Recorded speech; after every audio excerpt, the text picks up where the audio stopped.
So welcome to Jain Tutorials. It is Jain Tutorial online class for physics, chemistry, maths. Today we are studying about physics of class 12th. It is electromagnetism. Video number 13, 11, 12 पढ़ लिए, जिसमें ampere circuital law क्या होता है बता दिए, कैसे solenoid का निकालते हैं, डिराइव करने एग्जाम में आता है long infinite solenoid and toroid. Formula almost same type का है। उसके पहले बायट-सावर्त लॉ को यूज करके मैग्नेटिक फील्ड निकाल दिए थे। क्लियर है? Straight conductor finite infinite along zero होता है। उसके बाद सर्कुलर कोइल के बारे में पढ़े थे, उसका मैग्नेटिक फील्ड निकाले, सेंटर में कितना होता है और एक्सिस में कितना होता है। सब डेरिवेशन है, एकदम अच्छा से इनको याद कर लीजिए। चलिए आगे पढ़ते हैं हम लोग। Force acting on a moving charge in a magnetic field. Note कर लीजिए, वीडियो को पॉज करके इस फार्मूला को नोट कर लीजिए।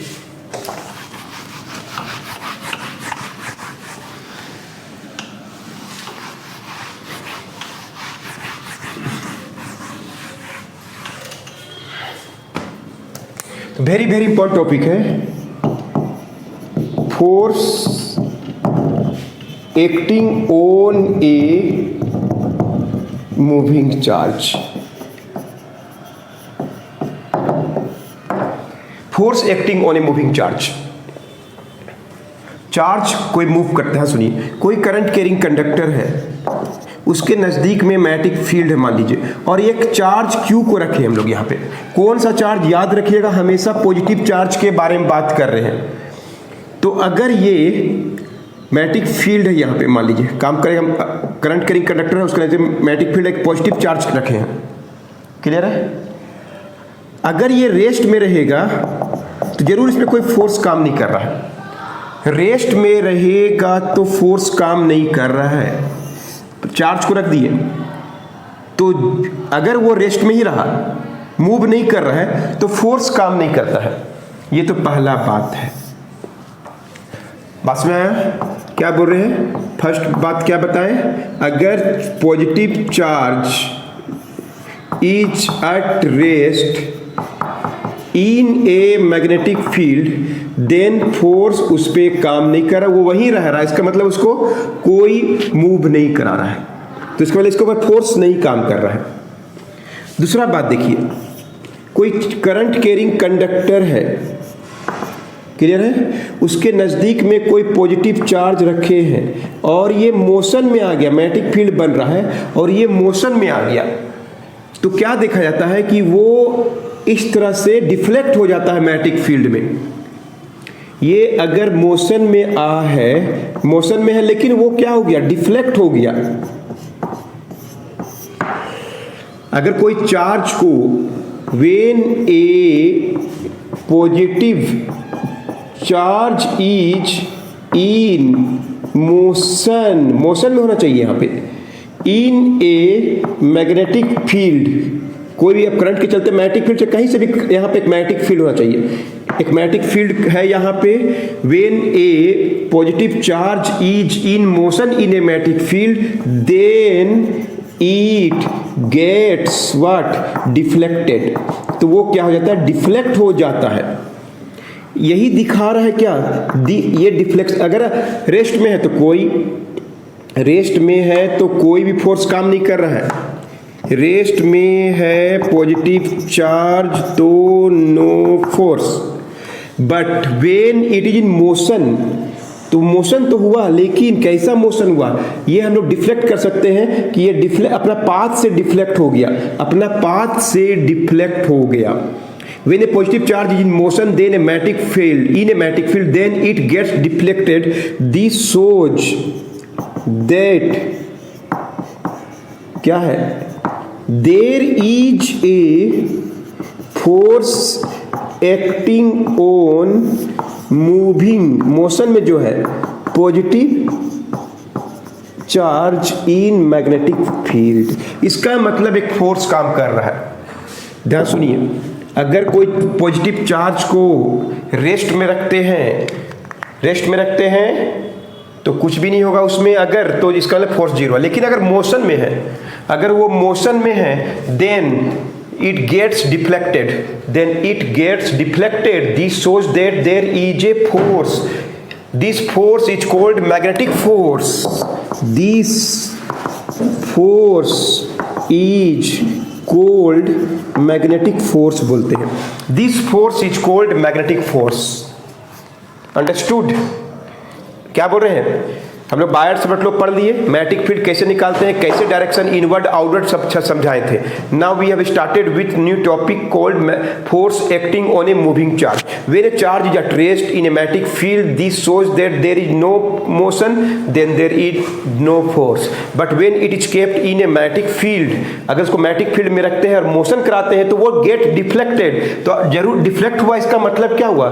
There is a force acting on it called magnetic force, FM लिखेंगे हम लोग। So there is a force acting on a moving charge when kept in a magnetic field, है ना। It was given by Lorentz, a scientist name called Lorentz ने बताया था। ये सब बात आपको हम बता रहे हैं बस। अंडरस्टूड? तो वो क्या हो रहा है, मैग्नेटिक फील्ड के से अपना पाथ में क्या हो गया, डिफ्लेक्ट हो गया। This deflection shows that there is a force acting on it called magnetic force. Note कर लीजिए।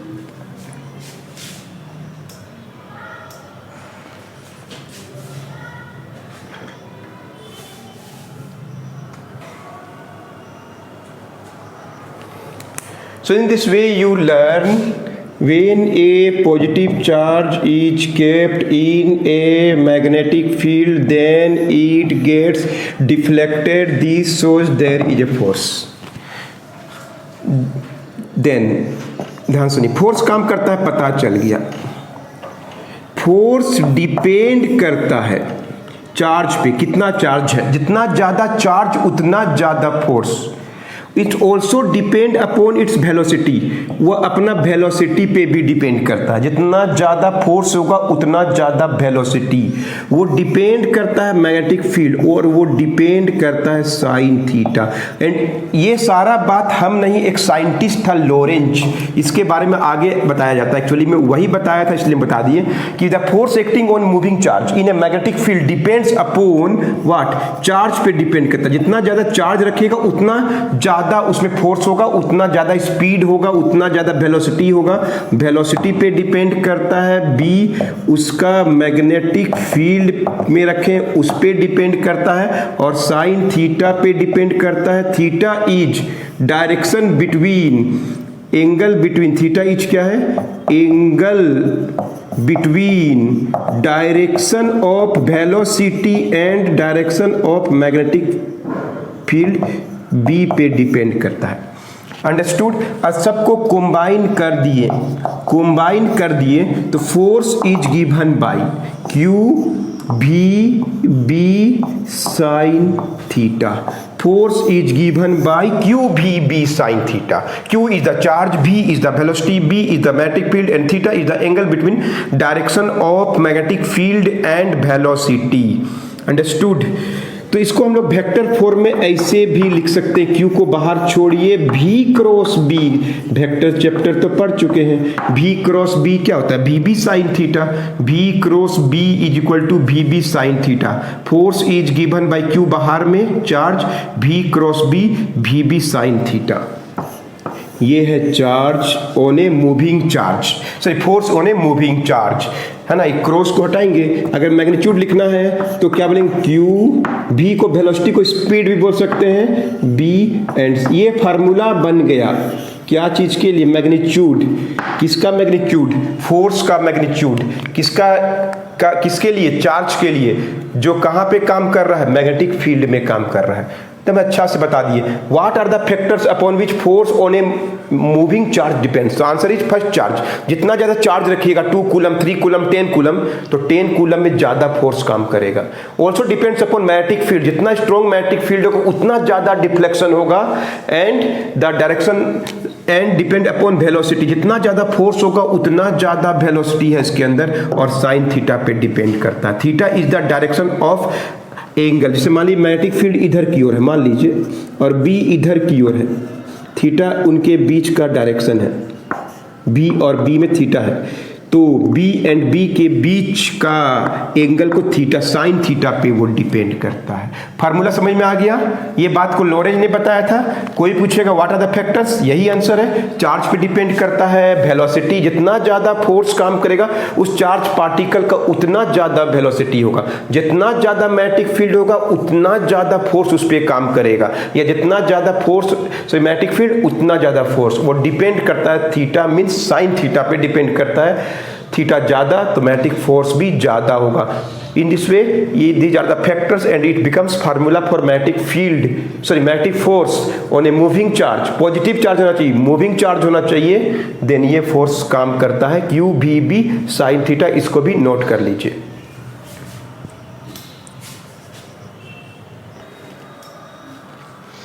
So in this way you learn about force acting on moving charge। Formula समझ में आ गया, Q V B sin theta. अब बहुत सा बात बताएंगे। सबसे पहला बात, फोर्स इज इक्वल टू क्या निकाल दिए हम लोग, Q V B sin theta. कौन सा फोर्स? Magnetic force. किस पे काम कर रहा है? पॉजिटिव चार्ज पार्टिकल में जो मोशन में है, कितना फोर्स काम कर रहा है। Force can B zero, force zero हो सकता है। Force can B zero, force zero होता है। कैसे जीरो हो सकता है? एक तो वही कि वेलोसिटी जीरो, मतलब चार्ज अगर रेस्ट में, तो ये प्रूव हो गया, चार्ज अगर रेस्ट में है तो force will B zero, velocity zero, force will B zero. Force can be again zero, जब क्या हो, मैग्नेटिक फील्ड ही नहीं है वहां पे, फोर्स ही नहीं काम करेगा उसके ऊपर।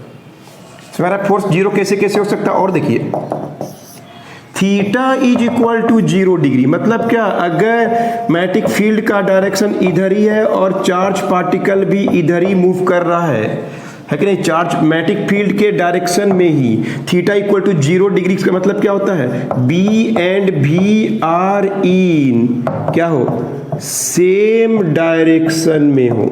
बी एंड भी are in same direction, theta will be 0 degree, sine 0 degree is equal to 0, the force is again 0। मतलब क्या, डायरेक्शन ऑफ मोशन या velocity of charge particle is क्या हो, along magnetic field, force will be 0। Exam में 1 number मिल जाता है अगर magnetic field उधर की ओर है और चार्ज पार्टिकल भी उधर ही मूव कर रहा है, the force will be 0। Force can again be 0 when theta is equal to 90 degree. Theta is equal to 90 degree, theta अगर 90 डिग्री हो तो force will be 0।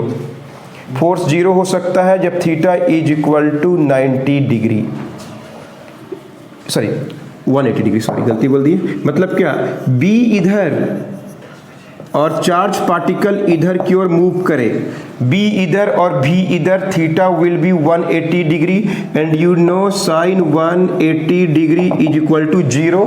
Sine 180 equal to 0, force is 0, force will be 0,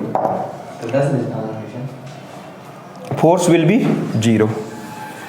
Force can be maximum, force is maximum, theta will be 90 degree. Look here, V and B are mutually perpendicular, force will be 0, sorry maximum, sorry गलती बोल रहे बार बार। Direction of force is maximum, force is maximum when theta is equal to 90 degree, sine 90 degree equal to 1। मतलब velocity अगर मान लीजिए magnetic field अंदर की तरफ है मान लीजिए और वेलोसिटी इधर की ओर है, दोनों में थीटा 90 डिग्री है, तो force maximum is given by Q भी बी साइन 90 डिग्री, क्यू भी B into 1, force maximum is equal to Q भी बी। तो force maximum is equal to Q भी बी। फिर देख लीजिए, force acting on moving charge is given by Q भी B sine theta. छोटा छोटा एनालिटिक क्वेश्चन, 1 मार्क के लिए सब क्वेश्चन है। फोर्स किस पे डिपेंड करता बता दिए, फोर्स कैन बी 0 अगर वेलोसिटी 0 है, मतलब charge is at rest. If the magnetic field ही नहीं बन रहा है वहां पे, तो मैग्नेटिक फील्ड अगर 0 है तो फोर्स भी 0 होगा। देख लीजिए पुट करके, force can be again 0 when B and भी are in same direction, B and भी are in same direction. Clear है? डायरेक्शन ऑफ मोशन और charge is along B, clear है? Force can be again zero when क्या V and B are in opposite direction. Opposite direction में B उधर और B इधर, तो जरूर उसमें फोर्स काम नहीं कर रहा है, वो किसी और कारण से मोशन में होगा, उसमें कोई फोर्स काम नहीं कर रहा है।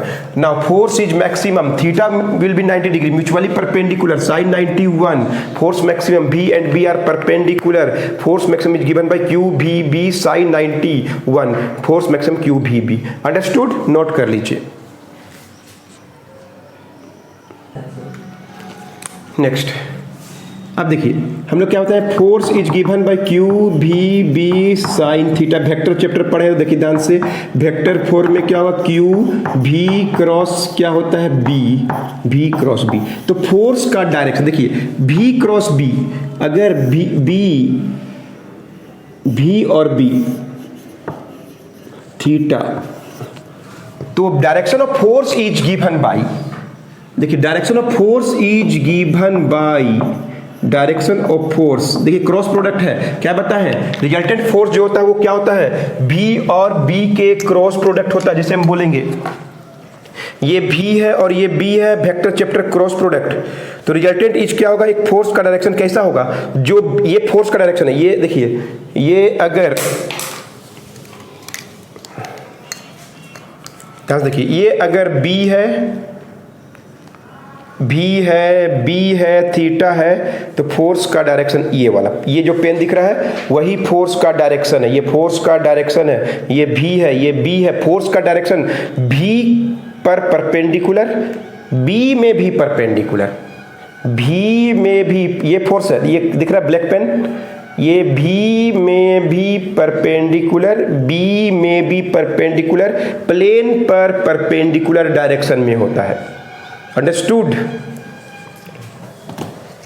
तो direction of force is given by, direction of force is given bye, force is perpendicular on V, force is perpendicular on B, direction of V cross B, cross product वाला क्रॉस है ये, gives direction of क्या, force. इतना आपको एकदम अच्छा से जानना चाहिए, V इधर B इधर, इनका क्रॉस प्रोडक्ट अगर I J K के रूप में लिखा है तो जो आंसर आएगा वो फोर्स का ही डायरेक्शन होगा। फोर्स किस पर होता है, परपेंडिकुलर, V में परपेंडिकुलर, B में परपेंडिकुलर, B क्रॉस B का जो डायरेक्शन होगा, V क्रॉस B का जो डायरेक्शन होगा वही रिजल्टेंट फोर्स का डायरेक्शन होता है। अंडरस्टूड? इतना बात आपको समझ में आ गया होगा। तो हम लोग अब खोजेंगे कि डायरेक्शन ऑफ फोर्स कैसे निकालते हैं, डायरेक्शन ऑफ मैग्नेटिक फोर्स कैसे निकालते हैं। तो इसके लिए बहुत इजी रूल्स हैं। पहला को बोलते हैं हम लोग स्क्रू रूल, बताएंगे, बहुत इजी तरीका से जान जाएंगे। वेरी इंपॉर्टेंट क्वेश्चन एग्जाम में भी आता है। Fleming's left hand, Fleming's left hand rule से पता चलता है फोर्स का डायरेक्शन, और एक होता है palm rule, right hand palm rule, right hand, तीनों को बताएंगे और सबसे सेम आंसर आएगा, बताने का तरीका अलग अलग है। तो जो फोर्स काम करता है उसका डायरेक्शन बी में परपेंडिकुलर, बी में, अब किधर होगा, बी किधर है, भी किधर है, तो कैसे होगा फोर्स का डायरेक्शन, भले बी में परपेंडिकुलर, भले बी में परपेंडिकुलर, बी में परपेंडिकुलर, लेकिन वो किधर होगा, ऊपर होगा, नीचे होगा, किधर की ओर होगा, इनवर्ड होगा, आउटवर्ड होगा। तो राइट हैंड पाम रूल से हम लोग जान सकते हैं। नोट कर लीजिए, इनके बारे में डिस्कस करेंगे नेक्स्ट वीडियो, एकदम अच्छा से बता दिए। जल्दी मिलते हैं नेक्स्ट वीडियो में।